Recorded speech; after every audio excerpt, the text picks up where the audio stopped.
Hi,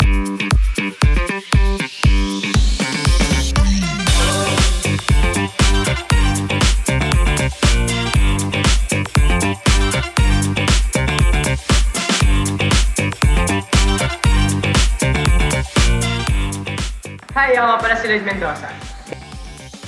17 years old.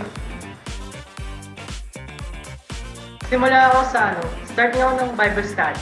Then, ayun, na-invite ako dito sa church na GLT Bagan. And then, yung nakilala ko si Lord nung nag-start kami ng EPO.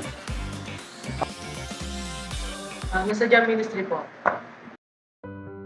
Siyempre, mahal ko si Lord sa mga ginawa niya sa akin kasi ayun, gusto ko gusto ko rin mas makilala ko siya. Masarap talaga mag-minister sa Lord kasi alam mo yung joyness, tapos yung saya talaga na nandun sa kanya. Yun lang. Life verse ko, 2 Chronicles 15:7. But as for you, be strong and do not give up, for your work will be rewarded. Ayun, kagaya na kasi sinabi ko, lahat ng work natin para kay Lord is very rewarded. And be strong sa lahat ng mga bagay na ginagawa natin para.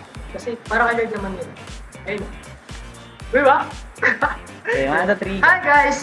Ni-invite ako kayo umattend sa aming church sa GLT Bagan at 8:30 ng umaga. So ayun, kita-kits! Wait lang. Yan. Ano yun? Game, ready? Ready ka na?